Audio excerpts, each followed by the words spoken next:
The Constitution says Congress shall make no law respecting the establishment of religion, nor prohibiting the free exercise thereof, or abridging the freedom of speech, or abridging the freedom of speech. And here tonight we've got a corrupt officer that's trying to stop the freedom of speech in America. The Constitution was given to us. Over 1 million soldiers died. Don't you touch my Bible. Don't you touch my Bible.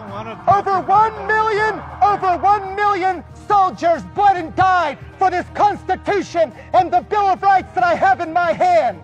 And corrupt police officers want to take away those rights.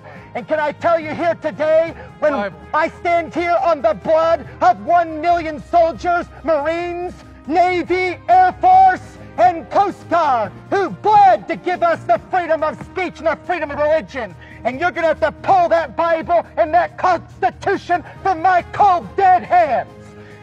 Get your hands off me.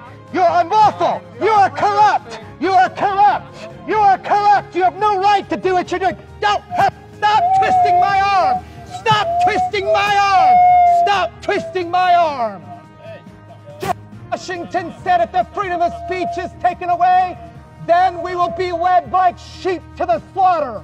And we've come to a place in America where corrupt police officers will try to take away the freedom of speech, and they are cowards that hide behind a badge.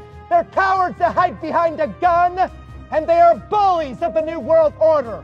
Shame on them. They are disgrace to this nation.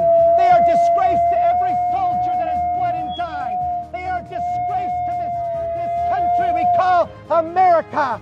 And you need to wake up. You need to wake up, because this is what America has come to. This is what this nation has come to. And I'm here to tell you today that we are not going to back down and let bullies and bigots try to take away our rights. I'll stand for them if it costs me my life. I'll stand for them if it costs me everything that I have.